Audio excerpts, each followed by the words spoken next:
Hello everyone, welcome back to the next edition of the ONLE Networking Show. I'm James West. And I'm Kelly West, and we're the founders of ONLE, the business network for people who like people. Yes, we are. Good to see you, I was going to say then. Can't see anyone. So, what are we covering today? Is it possible to enjoy online business networking? That's going to be Good question. That is going to be our question this month. And we're also going to talk about this concept of finding your marketing voice. One of the hardest things for businesses to do is differentiate themselves from a sea of competitors. So we're going to talk about that today. Just quickly, we want to give thanks and a mention to our wonderful sponsors, the chaps at Mayflower Theatre in Southampton. Thanks for the support, guys. More on those people later. So there's the question. I'm just going to hand it. Well, I'll give you the genesis of this question. Can we actually enjoy online business networking? Someone asked us the other day, don't you get sick of talking to people? Which is a valid point. We probably speak to more people than you average. Than is healthy, arguably. But it did get us thinking, doesn't it? Because we still do enjoy it and love it. So why? How can we manage to keep enjoying it? Reminds me of the conversation we had last night. I sometimes get up and think, I don't want to do this today. The last thing I want to do is talk to a lot of people. I've got to because it's scheduled in my diary and I'm facilitating this. I would say 100% of the time I come off the call thinking, that was amazing. Brilliant. I'm so glad because, you know, we all have those days, don't we? We're just not really up for it. We have members that say I wasn't going to come today for whatever reason, things going on. And I am so glad I did. I think all I would say, if you're ever in that situation, just push yourself to do it.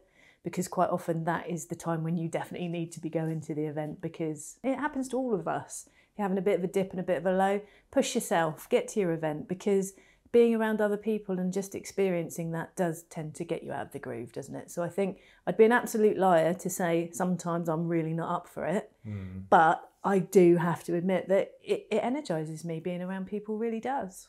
So what about the person that's maybe watching this that says, yeah, but you don't enjoy networking. It's a business function. You go there to get business. Yeah, I would say to that person, pick your network wisely. There are networks out there that are transaction based and I think you probably suit that type of networking better. If you're going to relationship first networking as we are, you're really going to struggle. We joke about this all the time. If you like people, you're in good company, you're going to enjoy the next 90 minutes. If you don't, it's a chance for your Wi-Fi to drop. Right? And I say that tongue in cheek, but I mean it. If you don't like people, why are you going into an environment where there's lots of people that you need to get to know and interact with?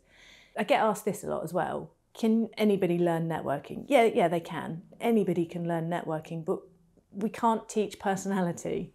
We can't teach the way you behave at networking from the core. Okay, so if you really don't enjoy being around people, it will be a struggle. It's probably still very valuable for you to do, and there's elements of it you can learn and progress through. But fundamentally, you've got to like people to be able to be in that environment. I think the problem is that people struggle with is this understanding that, you know, you don't have to be everyone's best friend. You don't have to be the person that, you know, loves people over everything else, but you do have to understand the give and take of networking. So if your intention is, well, I'm going to go to that networking event and say, who wants to buy from me? So you're effectively using it as a kind of cold calling exercise, like knocking on doors. Do you want to buy this thing? Do you want to buy this thing? That's not enjoyable. No. You aren't going to enjoy yourself. Whereas if you can flip that around, yes, and by the way, you do go networking to try and gain business. We're not saying that that's not the ultimate intention, but if you pitch up and your whole demeanor is about, do you want to buy this? Do you want to buy this? You're not going to enjoy it. Whereas if you go along saying, okay, I'm here to learn about other businesses, have some conversations, get to know people, that's when it becomes enjoyable. And guess what? That's when you get into conversations that lead to sales opportunities. Well, it deepens the conversation and the connection and ultimately the relationship, because if you're having a conversation with somebody but you're taking it away from the business side of things, particularly on Zoom, I love looking at people's backgrounds. So I'll talk about what they've got behind them, or I'll ask them about their family. Quite often they've got family pictures, holiday pictures behind them. Travel, big passion of mine. So I can connect on a few different levels, and I've been to Hawaii, which is quite unusual to meet somebody that's been to Hawaii. So I can think of 3 people in my head that have been to Hawaii that I've met on networking events that have been to the same place I've been. Guess what? When I come across somebody who needs one of their services, I'm going to remember them, aren't I? But for a completely different reason. So I think the point here is get to know the person, share your passions, share your love, share your hobbies, share those things, because we talk about the depth of relationship rather than the quantity. Because when you've built a really good core of people, group of people around you, and you know them really well and you understand them and how they tick, that makes that business opportunity much easier to do. So, you know, I'd just be open to that. I think the point of actually, can you enjoy online business network? I mean, what do you enjoy from the network? What do you enjoy going to? It's the people, it's the energy, and it's getting to know it. It's not Brian Hilliard talks about having a one-to-one to get to know the person, and then he talks about having a business meeting. So yeah, let's put aside some time. If we've established a rapport, let's have a business meeting. I'll explain what I do and what I need. You explain what you do and what you need, and we'll see if we can help each other. That's more of the transactional bit, but he will only do that once he's built a rapport with someone.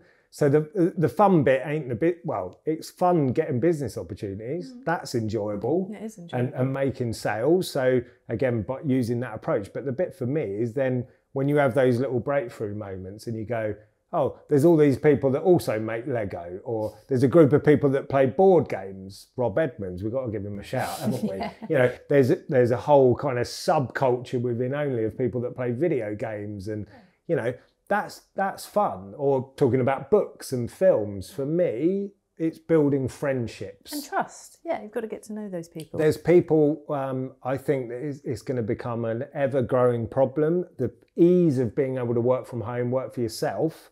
What people don't realise, because I was in this position, how you can end up kind of, without even knowing, quite depressed, in a position where you feel really isolated. It can creep up on you. Networking, for me, the enjoyable bit is the friendship part of it. Definitely, we're all time poor is the thing. And I think when you go networking, you've got that concentrated group of 20, 30 people, 10, however many it is, you're just checking in with them, you're touching base with them. I think more importantly, talk about the fact that online it is easier to switch people off. We are massively in a space where everybody you talk to talks about time being weird, and you know, I think that's part of just getting older, but time has altered for us. We still have the same amount of it, but it feels very strange to us because of what we've been through. So I think for me particularly, one-to-ones would always have been an hour. I reduced them to 45 minutes. I've now reduced them to half an hour. And I'd make the point of saying, I've got half an hour. If I've had a good conversation, I'll schedule in another half an hour. But let's be realistic that when you're in an online environment, you can manage your time a heck of a lot better. If I'm going somewhere to meet somebody, I'm not going to, after a coffee, go, oh, half an hour, time's up, off I go. I'm probably going to be committed to an hour at least, if not more. So use the advantage of being online, not to just cut people off, but to set expectation and boundaries for what you're doing. Yeah. It's about where you get energy from, isn't it? And I think specific to online networking, you know, you talked about the ability to switch people off. That sounds a bit weird, but you get what I mean. Online, it's a much more controlled environment. So yeah, let's face it, we've gone through this iteration of networking was always in person. That favoured the big extroverts. So the people that have run as fast as they possibly could back to doing exclusively in-person networking, I will almost guarantee are extroverted, because they get tons of energy from being around people, being front and centre, and they don't get drained by it. But there's a huge amount of people that have either got a mixture of extroversion and introversion, which, as I've actually learned, is me, and you're probably a bit like this. We're not absolute just full extrovert. And certainly for people that are introverted, it's much more enjoyable to do online networking, because you don't get that cold sweat bit where someone backs you into a corner. You don't have the small talk that you have to do as you walk into a room. Which group of people shall I approach? When is it acceptable to leave? Online networking is really boxed off and controlled. So, you know, broadly, introverted people prefer and enjoy online networking a lot more, because you can get the same result. Can extroverts learn to do it online? Yeah, definitely. I would say we're plenty in the network, but I think they again, we're going into personality traits here, so it's very much umbrella statement here. But I think you can be an extrovert that enjoys being in a space and listening to other people. And that's the difference with online, because you can be flamboyant, you can do the rap as your intro, you can have all eyes on you, you can be that person, but you can also understand that, well, I've only got my little space to do that, and in the other 20 spaces I'm listening to the other people that I'm in the room with.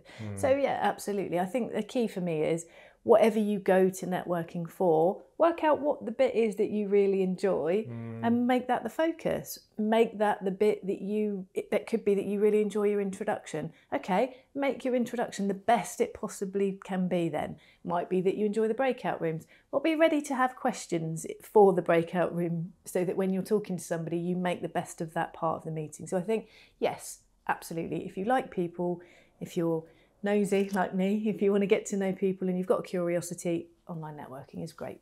I like the one-to-ones. I think, I struggle in maybe a group networking setting because there's all like protocols and etiquettes, who's going to speak first, whereas in a one-to-one, let's just have a conversation. I can feel like my stress levels kind of drop, and I'm like, right, I can just chat with you now, and that's the part that I enjoy. So you're right. Yeah. Fine. What's the part that you enjoy most?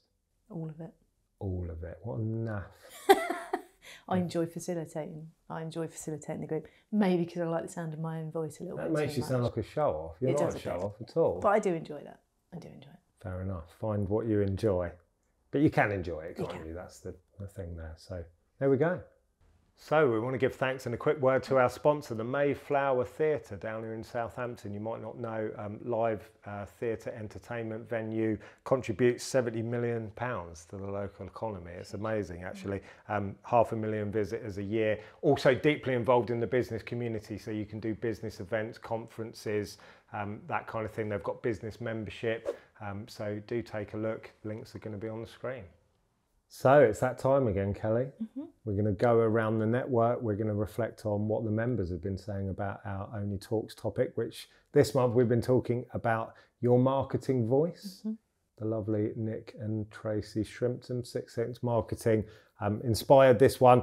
And we're really talking about marketing voice, finding your voice in the market. It becomes about differentiation and standing out in the market. We talked about, we asked people the question, does your marketing and your networking accurately reflect your personality? And people kind of went, it doesn't this is a broad statement, but broadly the consensus was, yes, I let my personality out at networking, but not online. Because online I need to be a bit more professional and maybe not show so much. You mean in social media? Social media, website, that kind of thing. So yeah, I'm more controlled and I want to present a more professional persona.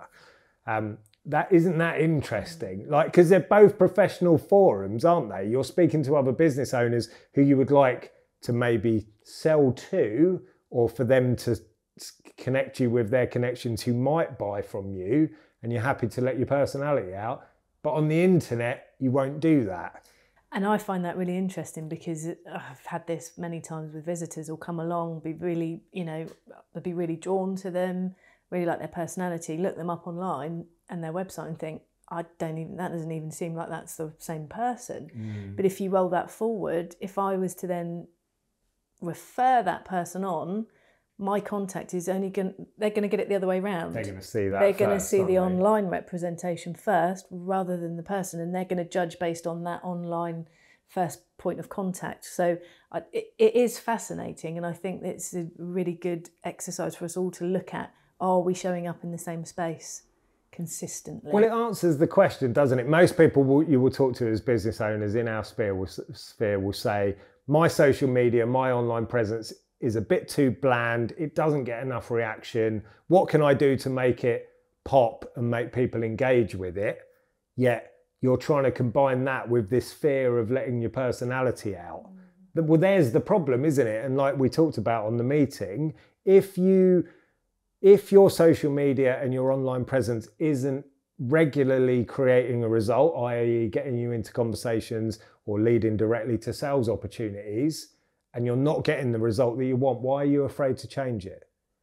What do you think's going to happen if you dared to little bit? I think there's a difference between grandstanding, and you do see people on social media gaslighting, kind of hooking into kind of contentious topics because they're trying to, you know, just get attention by any means necessary, which, you know, arguably will damage your business reputation. So we're not condoning that, but why not talk about the fact that you've got a life, that you've got hobbies, that you do other things on top? Yeah, absolutely. Well, we had some good comments. We did have some good comments, actually. Leads nicely into Ashley Griffiths, who summed it up perfectly. Let your personality out. It stops you from looking like everyone else in the newsfeed. Absolutely, absolutely. You know, again, we talk about this all the time. Small fish, big pond. How are you going to stand out? What are you going to do to be different? And probably there's a thing here to say that if you're a brand that has a brand page and a personal page and you use both to shout about your business, maybe have a look and see which one works the best. Because I'm guessing it's probably your personal page because you're more passionate probably and you'll push it in a different way. So that's something to look at. Yeah. Star pupil. This one was a bit of a goosebump moment and a bit of a wow. This was on meeting 1 of the month. I think it was on the first of the month. First meeting of the month. So star pupil, gold star for Alex Wilkins. He did a calculation in the meeting, and the point was that when most small businesses can only serve 10 to 20 clients at a time, why are we trying to attract everyone? And why are we fearful of eliminating people? So here's the calculation. Alienate, not eliminating. That sounds sinister. Yeah, it does sound We're not trying to eliminate customers. No, alienate, not eliminate. There's 36 million people in the UK.